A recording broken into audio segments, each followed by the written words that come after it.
Hari ini saya nak ceritakan apa itu sexual grooming. Sexual grooming adalah satu istilah yang merujuk kepada satu perbuatan seorang individu yang kita panggil sebagai sexual predator yang membina trust ataupun bonding dengan mangsanya dalam keadaan dia memujuk, memberi hadiah, membuatkan budak tu rasa istimewa. Untuk apa dia buat macam tu? Demi tujuan seksual. Kalau dia berada di dalam dunia nyata, dia seorang tenaga pengajar, dia dah tahu dah mangsa dekat mana. Tapi kalau dalam social media, dia cari budak-budak berada kat mana, budak-budak tu aktif kat mana, kat games ke ataupun kat dalam social media, dia cari budak tu.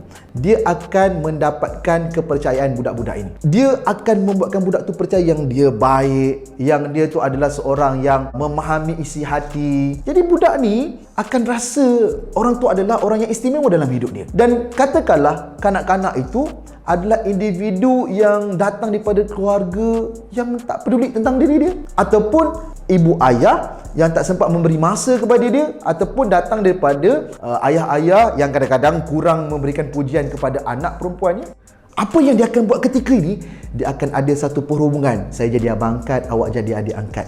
Ataupun dia akan buat perhubungan tu satu bentuk hubungan yang istimewa. Akan bagi hadiah, akan bagi pujian, tanya khabar, memberikan satu perasaan yang budak ni tak dapat. Masa ni lah, bila dia dah buat seperti ini, dia akan bagi apa feeling need kepada budak tu sendiri. Apa yang dia tak dapat, dia akan dapat dengan individu berkenaan. Dengan cara apa? Kalau budak tu ada kat rumah, budak-budak ni kadang-kadang dia daripada hubungan tu, dia menyorok seorang-seorang dalam bilik nak berbuat.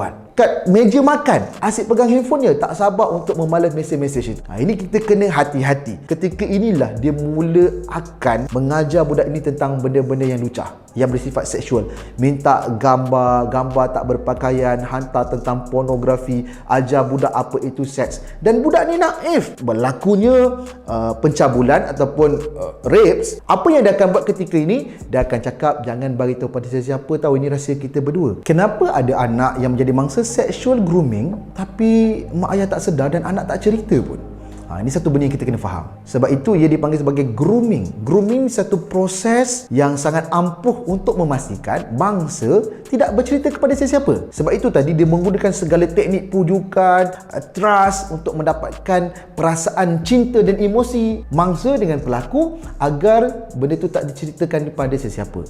Dalam isu sexual grooming, nak tak nak, langkah penyelesaian kita boleh buat adalah educate anak daripada awal agar mereka alert tentang benda ini. Kalau anak ketika itu menjadi mangsa sexual grooming, apa yang saya nak sebutkan, kena perhatikan perubahan anak. Sebagai contoh, waktu malam tak tidur-tidur. Mungkin kita kata main game, tapi rupa-rupanya sedang berbual dengan individu berkenaan. Ini bukan cerita tentang anak-anak yang couple tau, tapi anak-anak yang ada perasaan cinta dengan individu yang grooming dia. Itu yang kita sangat risaukan. Kalau perlakuan itu berlaku antara seorang guru dengan pelajar dan terbukti hal itu berlaku. Sebagai contoh, guru ini mensasarkan kanak-kanak lelaki ataupun kanak-kanak perempuan, menghantar visual gambar-gambar yang lucah kepada budak-budak tu. Kat sini ingat, saya sebutkan ini adalah jenayah. Yang saya sarankan adalah terus buat report kepada pihak polis. Supaya polis yang melakukan siasatan, dan selepas pada itu akan ada tindakan-tindakan susulan daripada Timbalan Pegawai Raya, dan kemudian kes itu untuk dibacakan pertuduhan di mahkamah, dan akhirnya kita doakan